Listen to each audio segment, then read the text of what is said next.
Okay, welcome everybody. Jim is, I think, en route to joining the meeting, and so we'll go ahead and just jump in here and get started. Uh, I think maybe we could just give a minute here for a few other people to join from the waiting room, and then we'll be on our.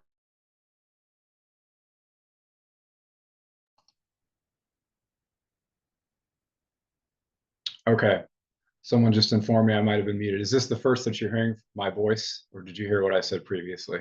This is the first. Okay.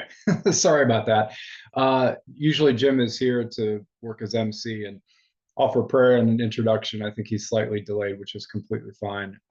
We might give him a minute, but I think we'll launch in just a second here. So we'll give a minute for others to enter from the waiting room, and then we'll be on our way.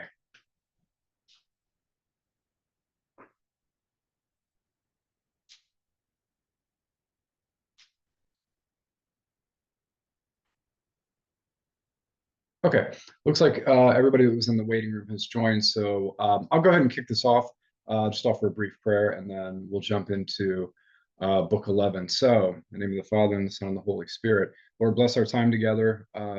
We've been greatly enriched by the wisdom of Augustine and the spirituality that he imparts and communicates to us, and we're grateful for the model.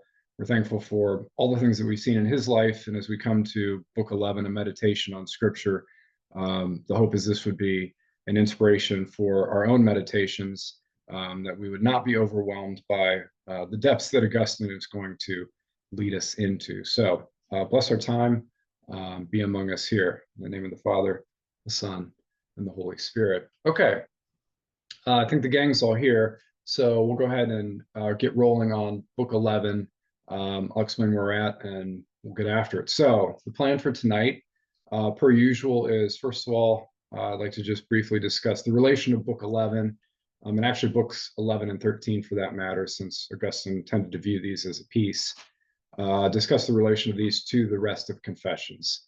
Once we've done this, we can then secondly take inventory of how Augustine is organizing his material, which in every book it's important, but in books like 10 and 11, it's doubly important because on a first, second, third, fourth read, it's not necessarily transparent at all what's going on.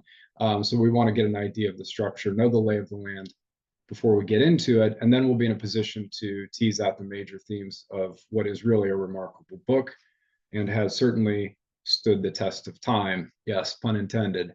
The discussion in Book 10 on memory that we had last time has set us up in ways that will become obvious for this meditation in Book 11 on the nature of time. So as has been my custom, I'm going to share my screen, which is where all the visuals are, and then that will give me an opportunity to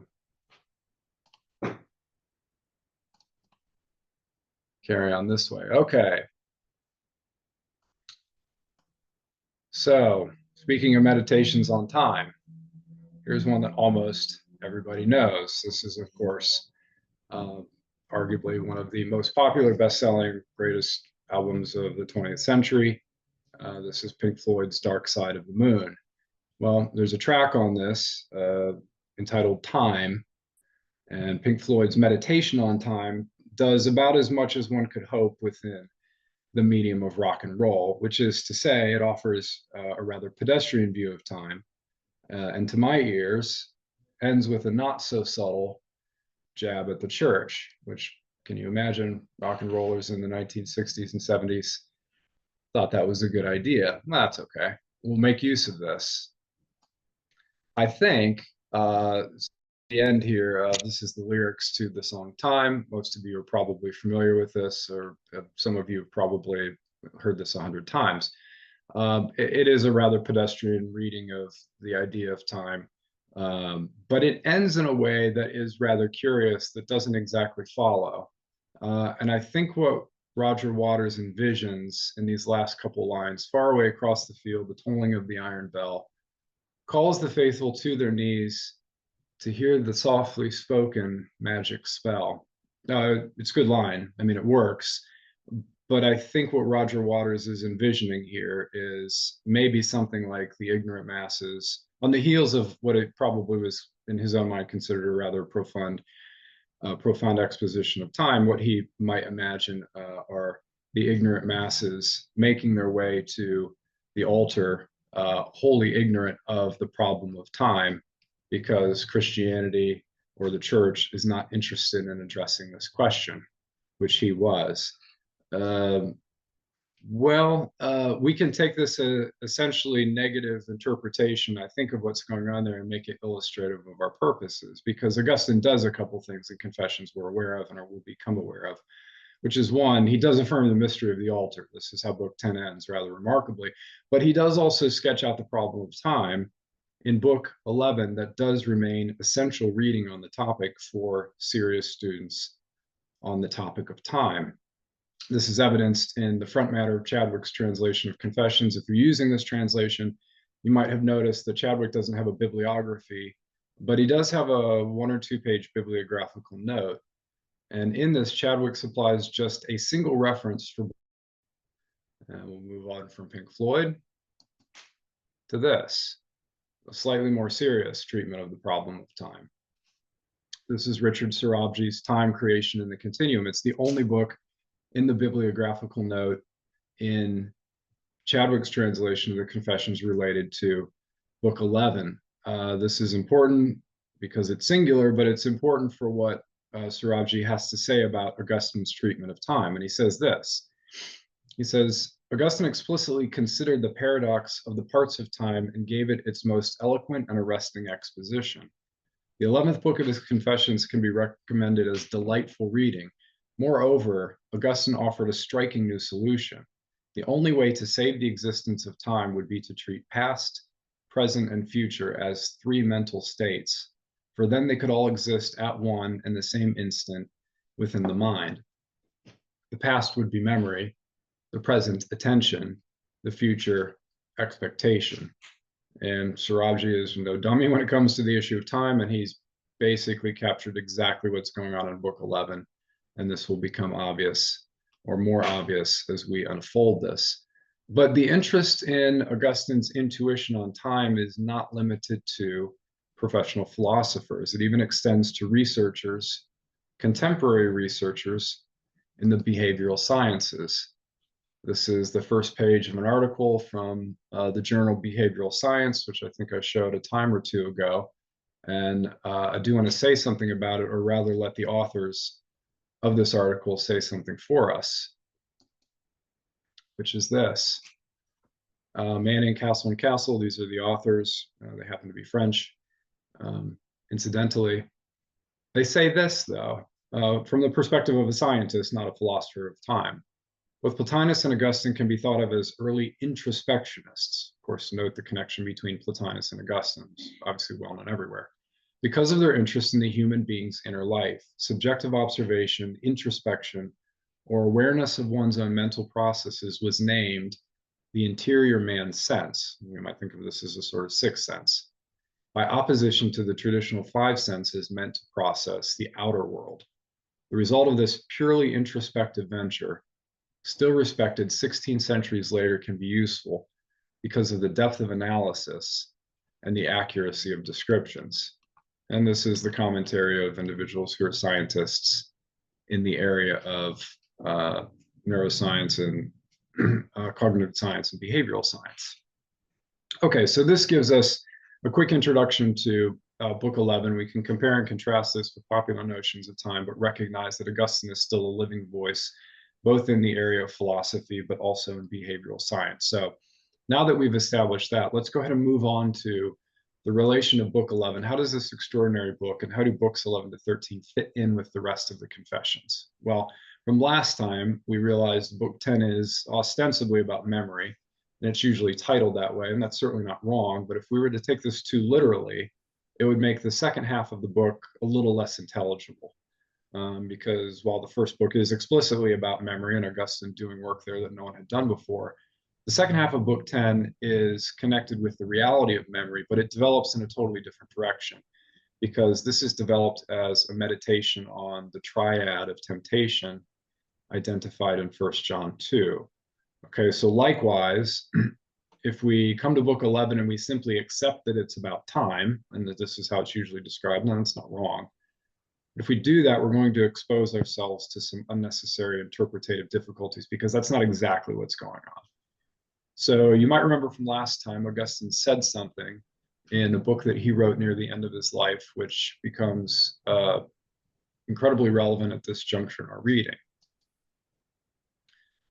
In Augustine's Retractions, which he wrote not quite 30 years after he wrote the Confessions. Well, actually, no, that's not true. At least 30 years after he wrote the Confessions. He took inventory of everything that he'd written up until that point in time and offered his reflections or corrections or reconsiderations on what he wrote. Well, when he came to the Confessions, he said this. You've heard this before, and we'll hear it again before the night's out. The 13 books of my Confessions concern both my bad and my good actions, for which they praise our just and our good God. In so doing, they arouse the human mind and affections toward him.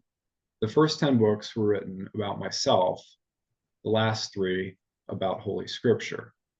And so if we take Augustine at his word, which is not a terrible idea in interpreting his own work, we find that the organizing principle of book 11 and books 11, 13 is that they constitute a fundamental change of subject. We appreciate this. We talked about this last time. This became obvious. But now, rather than confessing the life that he lived, or confessing as he did in book 10, his present state of mind and the nature of the temptations that he faced, now what Augustine is taking us into is a confession in response to Scripture. And so whilst books 11 and 13 can be time-stamped to the same period, they're basically written the same time that book 10 was written. It's about the year 397. We have to account for this next quantum leap of place and space that occurs between book 10 and book 11. So let's just rehearse this for one moment. Okay, this is the countryside around what would have been Tagaste. Modern Souqueres is the name of the little village or the town. This is in Algeria, modern day Algeria. This is the countryside where Augustine lived. This is a vista his eyes probably saw. And so this is where the beginning of the confession starts. This is the landscape that we find when Augustine is a child, when he's in elementary school. It's Tagaste, it's the countryside in northern Algeria, which was, of course, a part of Roman Africa and the Roman Empire. But this is the landscape where Confessions begins and unfolds. We learned in our time together working through the first 9 books that about half of the autobiographical material actually takes place in the city of Milan.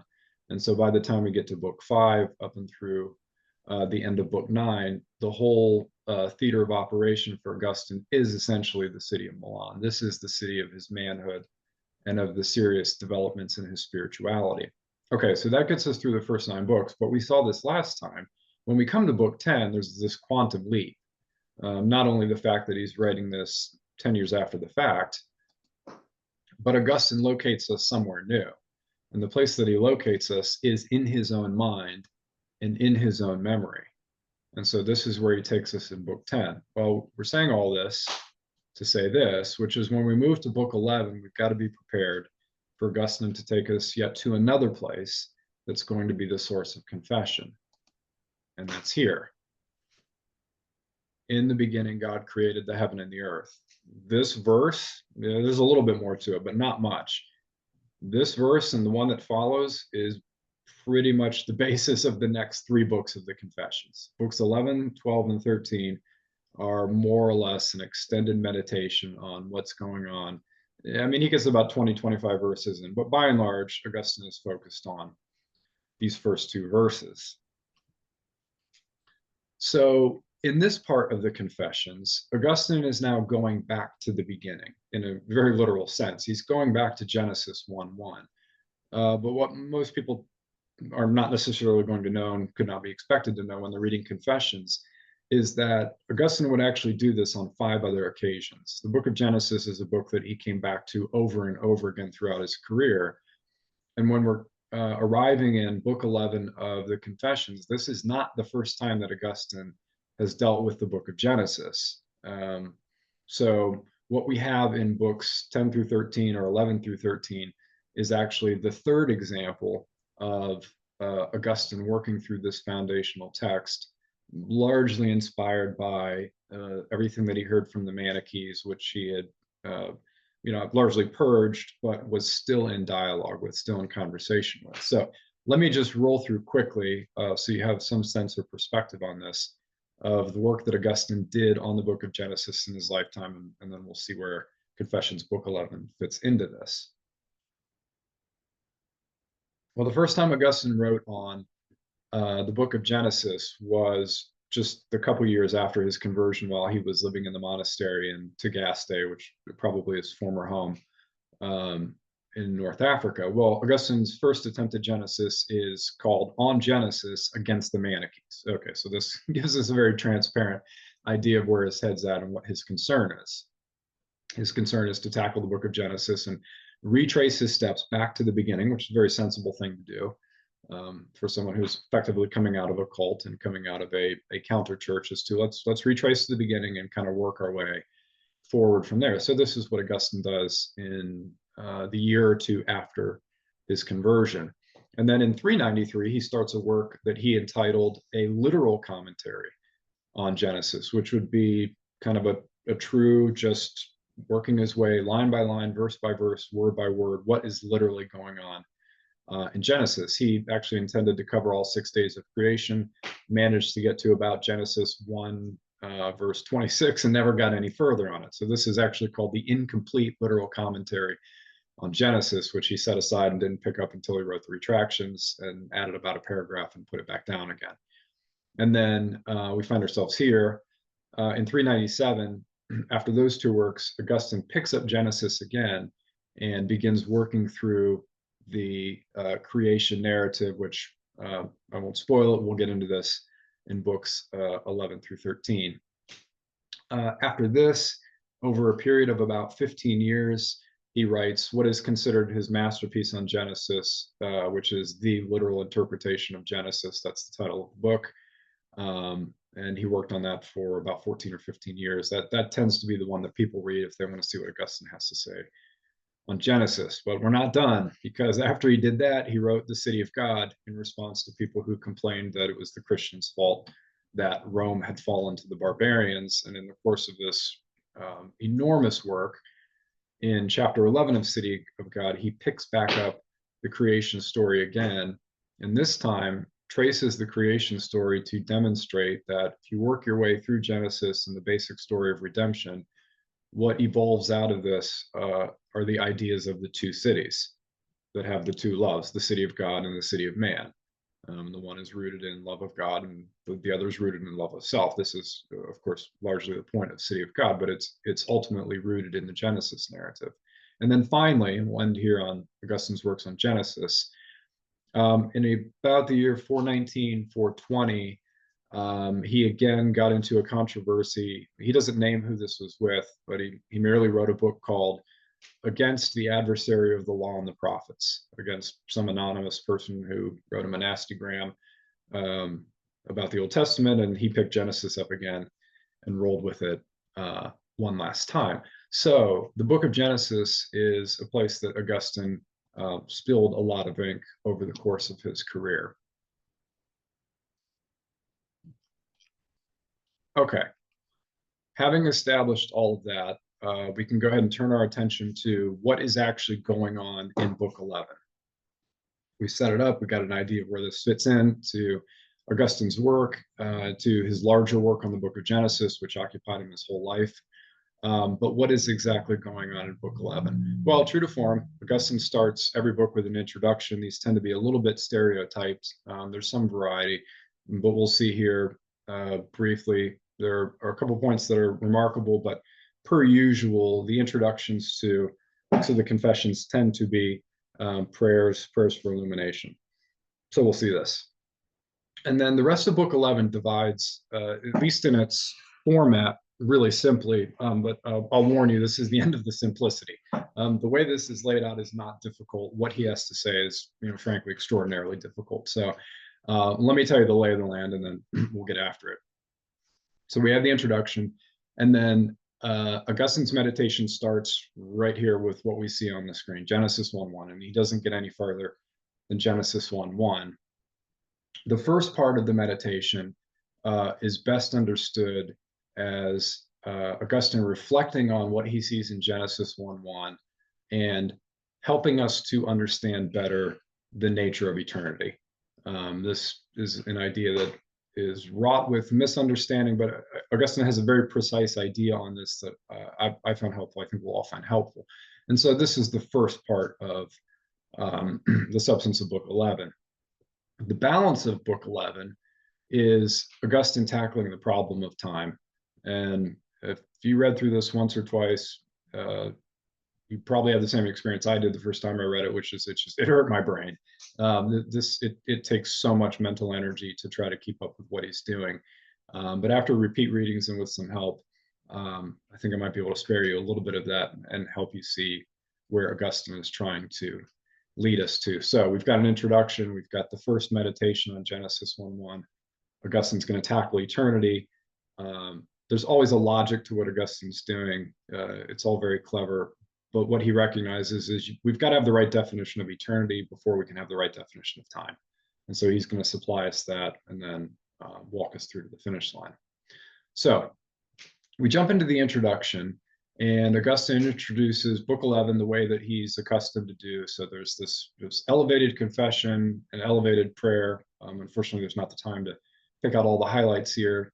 These tend to be dense with psalm quotes. You could see if you're using either Chadwick or bolding, it's obvious how much the Psalms factor into the beginnings of these books. And then there are a few explicit references back to the very beginning of Book 1. So he's helping us to make this connection. This is sort of a new beginning. He's signaling this to the readers. Okay.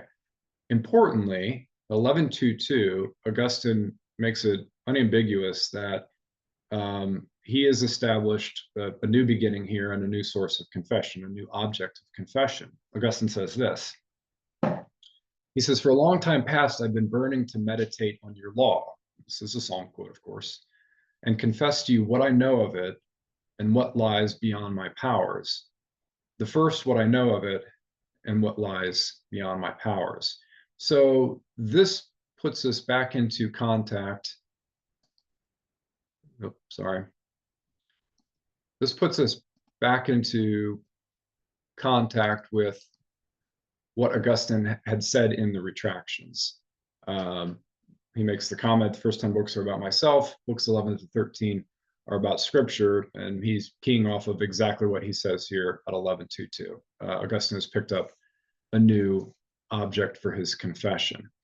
At the end of this introduction, Augustine offers a prayer for illumination, and these prayers for illumination are going to punctuate all of Book 11, which just happens more frequently here than does in any book that we've seen up to this point, which should be instructive to us. I mean, Augustine's basically saying, I'm struggling through the material, and at intervals, he's got to stop the meditation, he's got to stop the train, and ask for continued illumination and continued help with what he acknowledges is an extraordinarily difficult subject.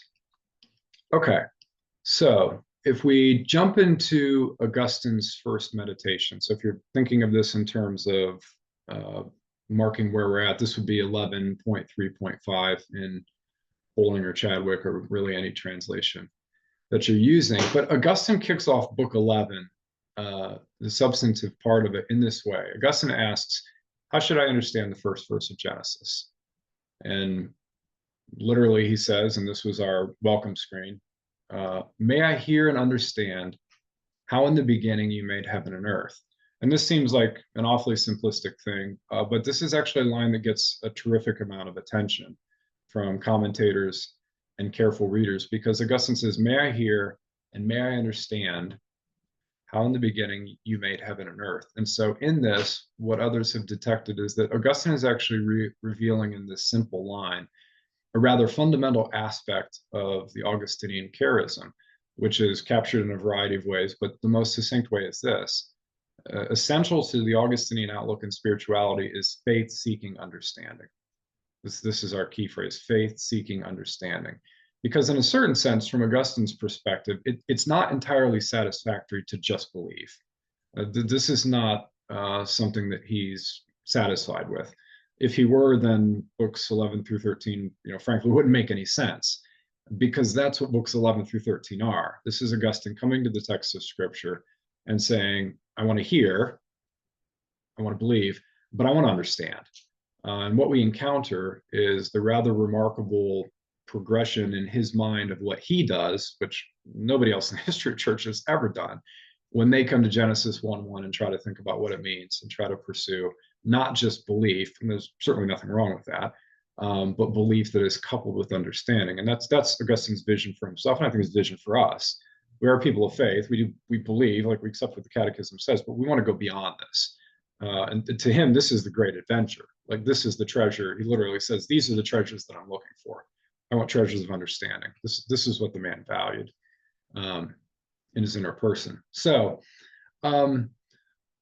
Augustine's first step then in making strides in understanding, in the beginning, God created the heavens and the earth. The first thing that Augustine observes is this, is that in reflecting on the created world, the proof that the world is created is the fact that it experiences change and variation. And this, in Augustine's mind, contrasts completely with the eternity of God, which necessarily does not experience any change. And yes, when he read Genesis 1:1, this is what popped into his mind.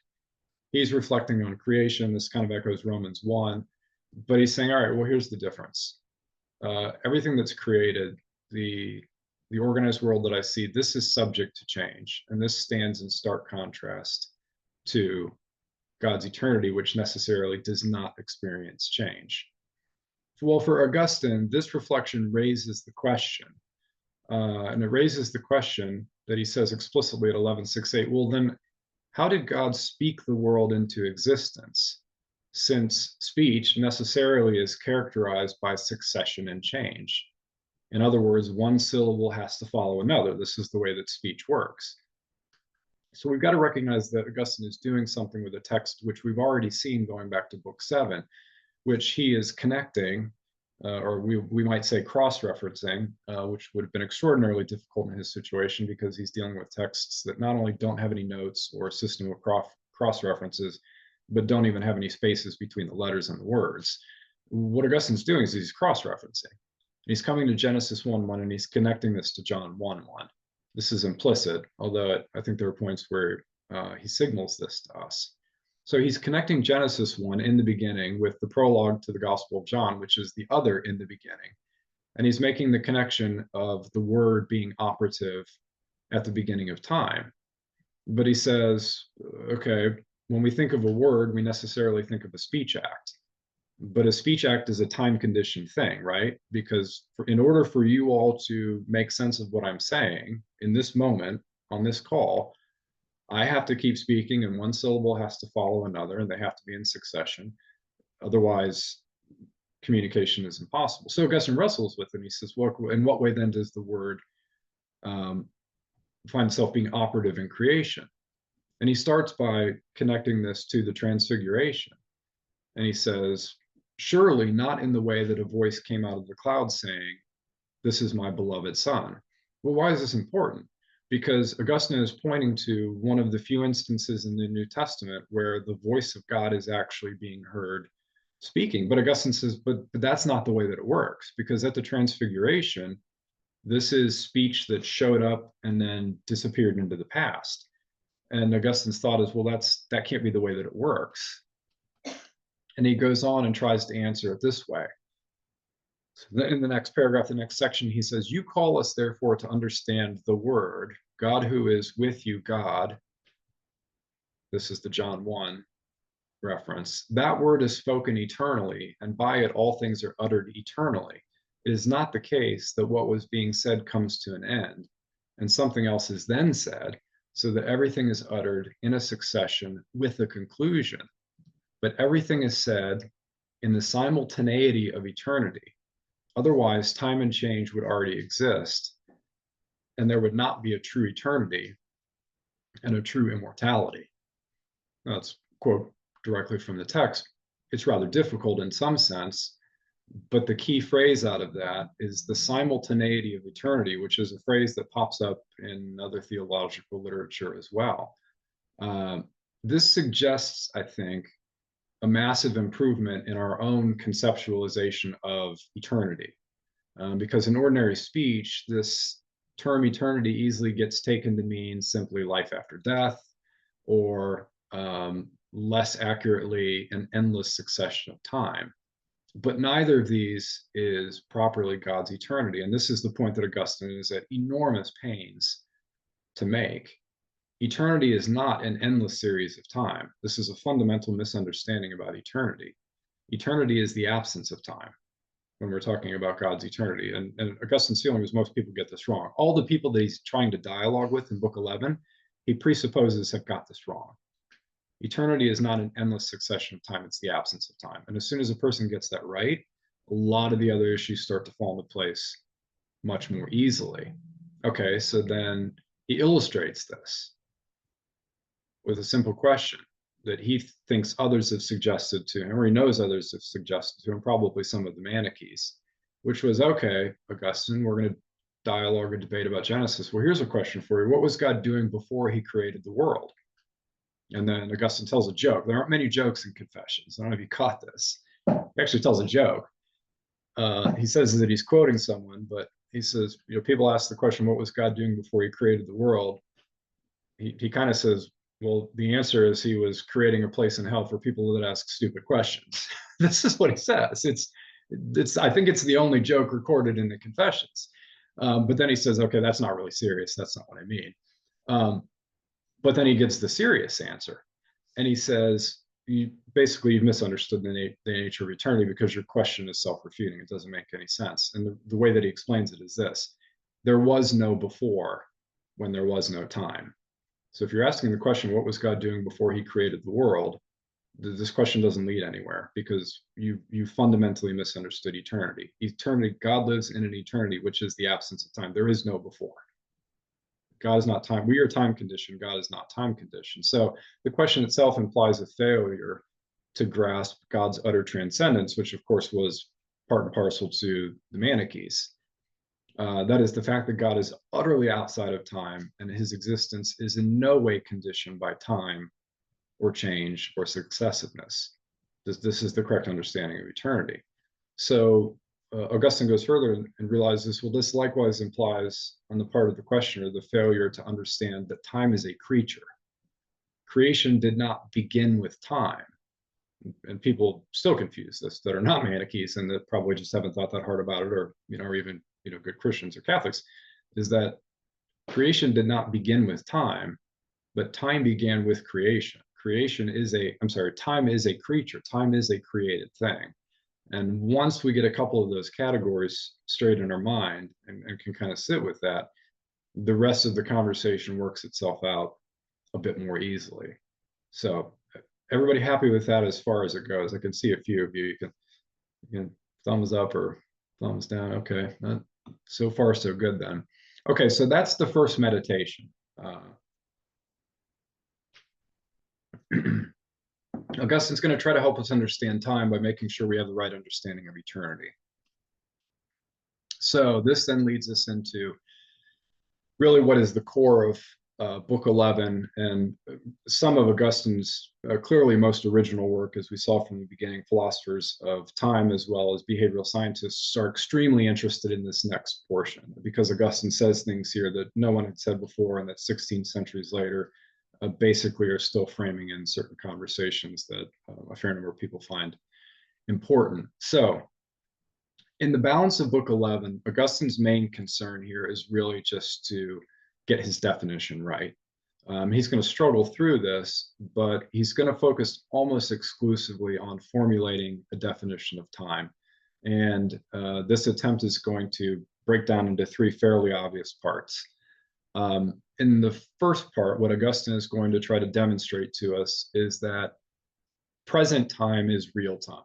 Just hold on to that thought for a second. I'm going to unpack this, but the present moment, which Augustine would not like this language, but there's not much language about time that he likes. But the present moment is what is real in a way that the future and the past is not. We'll unpack this. So that's part one. And then part two, Augustine is going to take up something that he heard from an unidentified friend, and there's a lot of these in the Confessions, people that show up that seem to be somewhat important that aren't named. But Augustine picks up something that he apparently heard from a friend, which this friend argued that the movement of the stars, celestial movement, constellations, stars, this is synonymous with time. This is what time is. Time is the movement of the stars, which, again, from the development of astronomy at that point in time, which was more sophisticated than people tend to give credit to, and also the reality that this is how human beings have actually measured time, is using the stars. This is not crazy, but Augustine is going to quickly realize that does not work, and modern astrophysics is obviously going to agree with him. The movement of the stars does not constitute time. And then we're going to get to the third part, and this is the part where the behavioral science people are especially interested, because Augustine is going to explain something about the way that human beings experience time, that many people find to continue to be instructive and the source of inspiration in their own work. And so we will get to that, and then that will put us at the end of book 11 and set us up for book 12. In fact, Augustine at the end of book 11 teases us with something that's going to put us on the track of exactly what he wants to try to explain to us when we get to book 12. So the problem of time, we're going to jump into the deep end here, because we have no choice. This is where he's taking us. We are a long way from Tagaste at this point. So in this first part of 3, Augustine establishes something. So there's, of course, the funny cliche, there's no time like the present. We chuckle at this, but you're never going to think that. You're never going to think the same thing again when you hear there's no time like the present after you hear what Augustine has to say about the past, the present, and the future. So Augustine introduces this similarly to how he introduced the first meditation. He simply says, what is time? All right, well, this is the question that he wants to get answered. And he says something that I've repeated, and I repeated it as a joke a couple sessions ago. Augustine says, when no one raises the question, we know what time is. That is, most people have kind of a theoretically vague but completely practical grasp of time. And this is indicated by the way that human beings normally talk about time. And this is the way children are taught to talk about time. And our earliest memories of time are surely that we understand past, present, and future. Okay, Augustine says, well, that's fine as far as it goes. But when I'm pressed for a definition, and this is what he's doing in this meditation, when I'm pressed for a definition, initially, I can't precisely state the meaning of time. This bothers him because he wants to get to the other side of this, and the prayers throughout book 11 are punctuating this. He's asking for help to understand the nature of time, and evidently his prayer was answered, because we all still find this to be a rather meaningful answer. So how does time exist, he says, when the present is something that is always fleeting and is evidently not measurable? That is, and this is the way Augustine describes it, the future is always becoming the present, which as soon as we recognize it, as soon as our mind recognizes the future as the present, it has already become the past. All right, so this is the mystery of time that Augustine points out. The future is always becoming the present. As soon as it's recognized as such, it has already become the past. Likewise, he says, the future does not exist until it becomes the present, which ceases to exist as soon as it becomes the past. And so for Augustine, his thought is, well, okay, it seems like the past and the future don't really exist then. These are ones that you got to sit with these and think on it for a bit. But he's right. In this sense, it seems like the past and the future don't actually exist, because they're always passing into the present in a way. But then Augustine says, well, I got to qualify this, though, because if the past and the future were entirely non-existent, then they wouldn't be knowable. But wait, we do know something about the past, and we do have some expectation of the future. And so this is the dilemma that he's going to try to work through. And furthermore, though, neither the past as the past nor the future as the future actually exist. Both of them exist precisely as the present. Now, what Augustine is describing here, and there are a couple of dimensions to the question of time, but what Augustine is describing here is psychological time. Time as it is experienced in the mind, time as it is experienced in the memory. And there are 4 aspects to time that Augustine works out: psychological time, moral time, historical time and physical time. But for the most part, here he's concerned with psychological time, which is how do human beings interact with this? Well, Augustine talks about recalling images of his boyhood. And he realizes, well, when I do this, which of course, this is what the Confessions has been, so this is somewhat a reflection on the work itself. When Augustine recalls the images of his boyhood, he is reliving those in present time. And so the memory then becomes part of the present. And so Augustine sees in this that the memory is a recall that brings the past to the present, and the future, when I'm trying to imagine the future, pre-exists in my present mental activity. This is what he's saying. It is somewhat difficult to wrap our minds around. But in other words, what Augustine's saying is all three times are in some sense present times, at least the way that human beings experience time. Because there's a present of past things, right? Like when I recall what I talked about at dinner yesterday, that is the present. When I'm doing this, this is the present of a past thing. That thing doesn't exist anymore. Me eating dinner last night with my wife has forever disappeared. It doesn't exist anymore. But Augustine says, well, it does exist. It exists in your memory. And when you think about dinner, or you think about a comment made in that conversation and you reflect on it, the past does become a part of the present again. And this is the power of the human being. So we've got that. But then we've got not only the past present, but we've got the present present, which is that I am attentive to the moment that I'm in right now, which has already passed. Of course, this is the problem. And then Augustine says further, not only is there the past present, but the present present, but there's also the future present, because the human being is sophisticated enough that we can reflect on the past and formulate ideas about a future and imagine a future state in the present.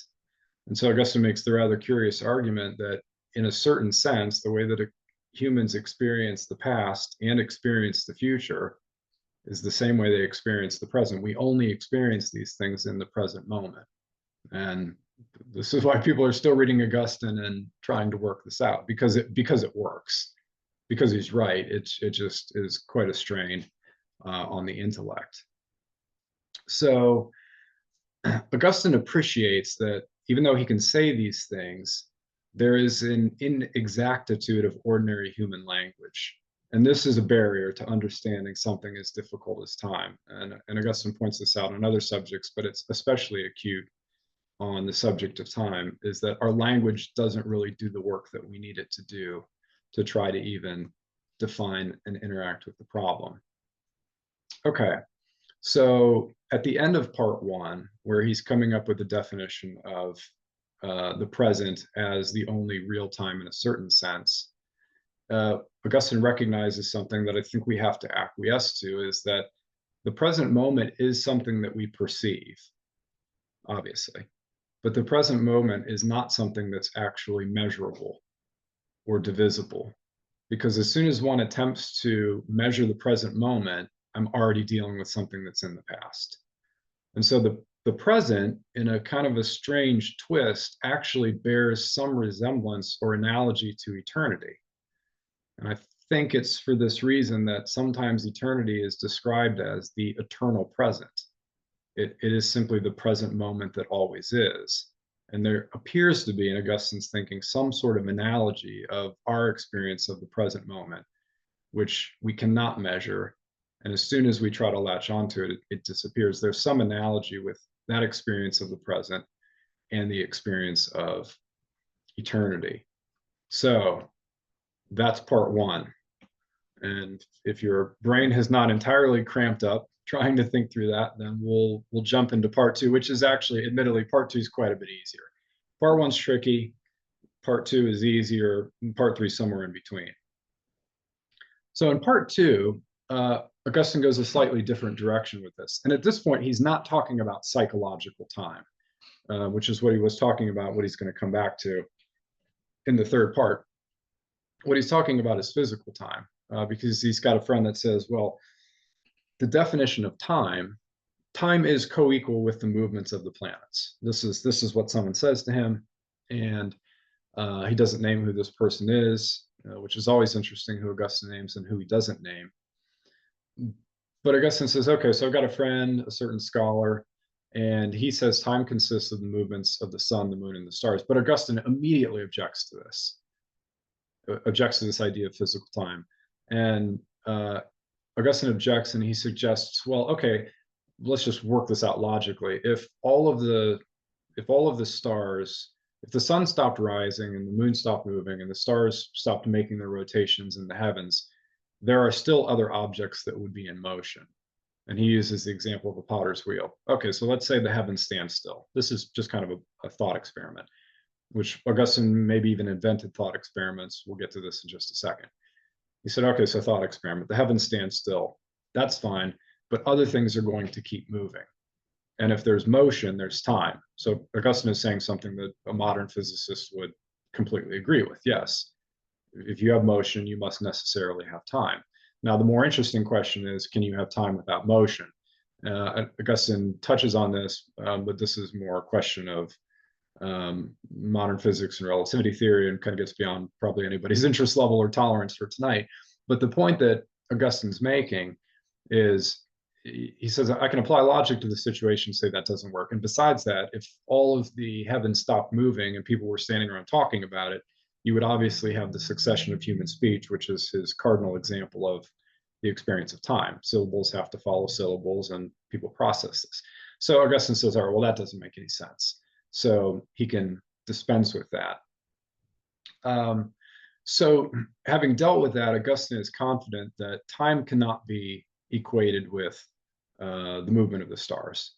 And as he's exploring this connection between time and celestial movement, and between time and the sun, Augustine is relying on this technique, which we would call a thought experiment. And so in chapter 11 of the Confessions, we might actually be encountering, this is not something I've specifically studied, but Augustine's so consistently original, we would hardly be surprised. This may be some of the earliest documentations of an ancient person conducting a thought experiment in order to prove a point of this nature.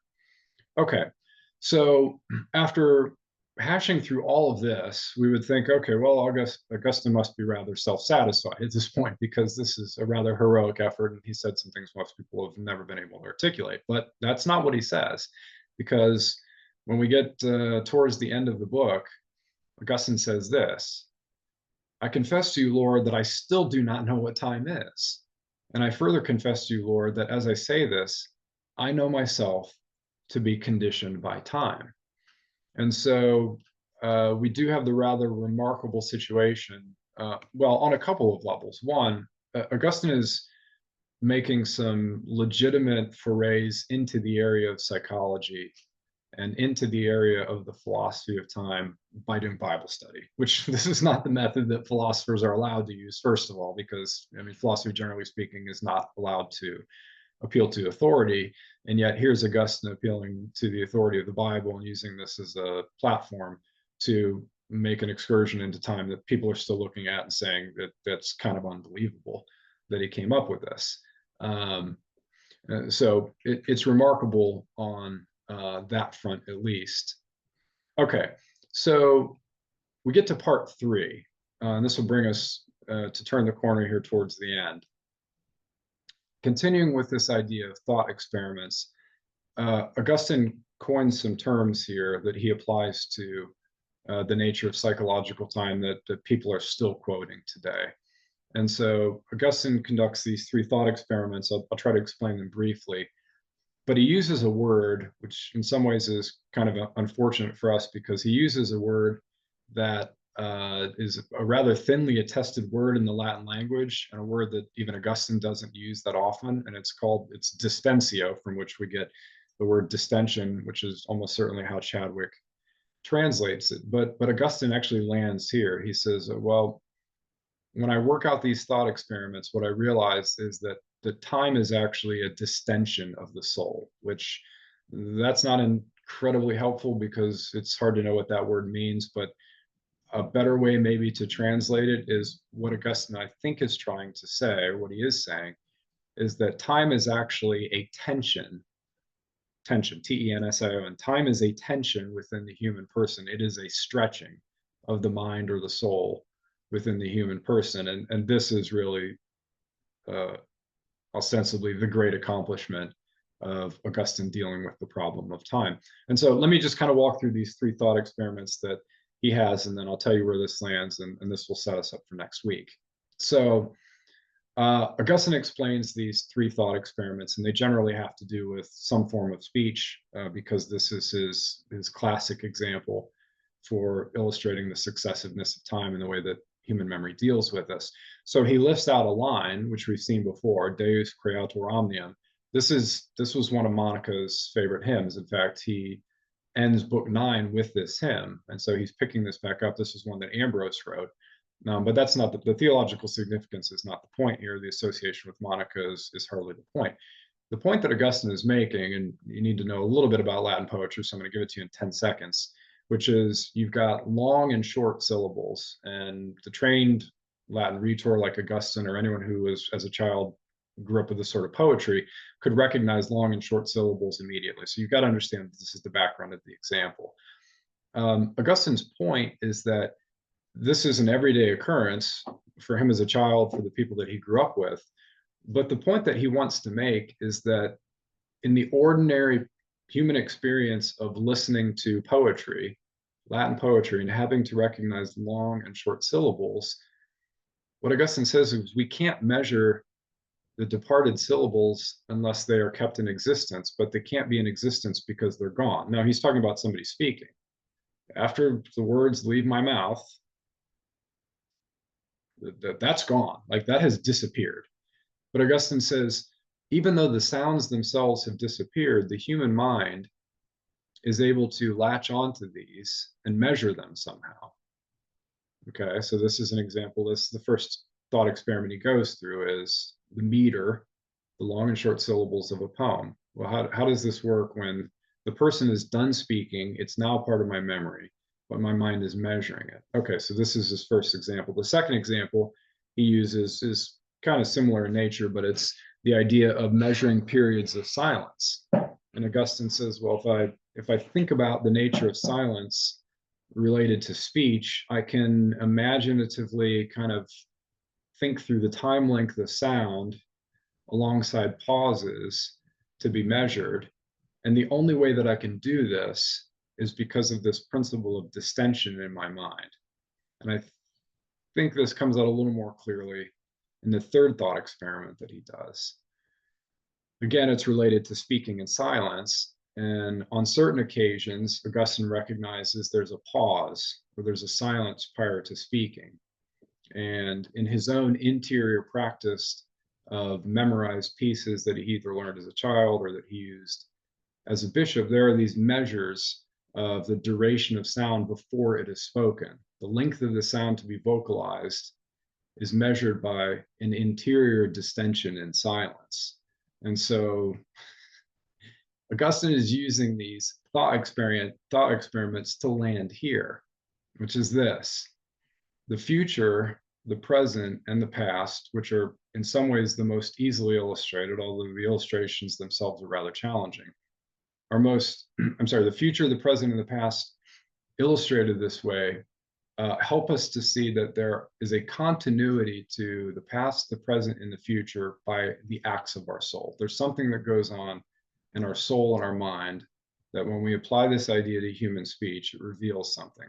And he lands this in 3 particular words, which we'll just work with the English of these. But he says, in the nature of speech and what is required for a human being to do for speech to even make sense, I've got to have expectation. Expectation is what grounds me in the future. I've also got to have attention, which is, this is the thing that underlies the present. This present moment that is immediately disappearing, I have what he calls attentio, which is attention to this moment. And then I have memory, which retains the past. And so the accomplishment of Augustine on this front is the ability to bring these 3 things together and say, this is actually how the human being experiences time. We experience it, and this is the distension. This is the definition. This is the stretching, is that at every moment, really, human beings are operating on all three levels of, and human speech illustrates this, of the past, which is now non-existent, the present moment that I'm paying attention to, and the expectation that I have of the future. So he says it this way, and this will bring us close to the end, and we are in fact close to the end. He defines it this way. He says, suppose I'm about to recite a psalm which I know. Before I begin, my expectation is directed towards the whole. But when I begun, the verses from it which I take into the past become the object of my memory. The life of this act of mine is stretched two ways. There's our word, distentio.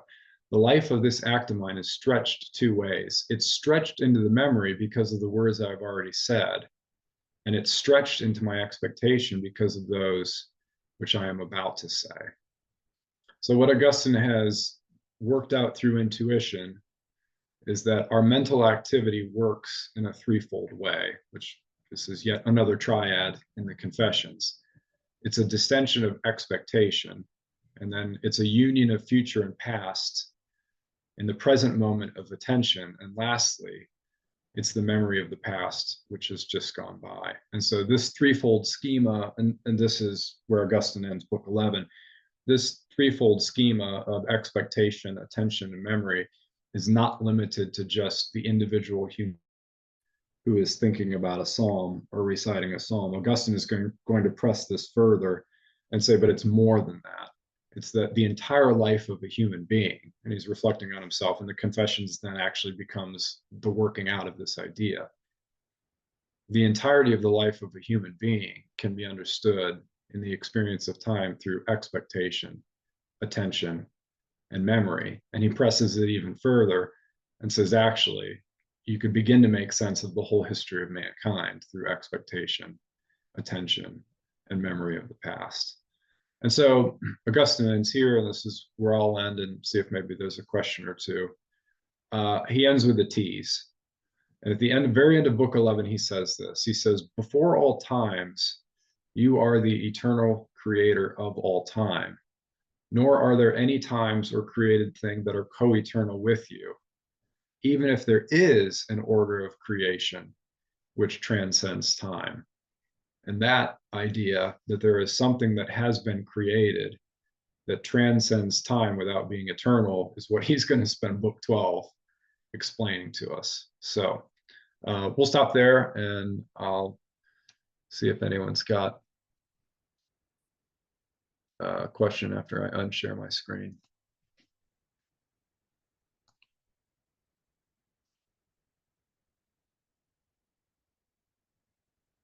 Oh, okay. This is just someone requesting further information. So this brings us to 8 o'clock. If anyone has any questions, I will.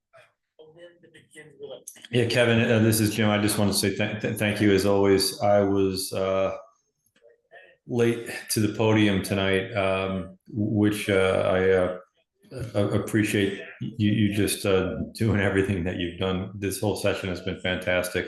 For the benefit of everyone, and for Kevin and everyone else, we are extraordinarily blessed that we have a lot going on in the province right now. But you know, the harvest is plentiful and the laborers are few, right? And so we confused our schedule and have a competing event tonight, which I was toggling back and forth for. So we will rectify that going forward for certain.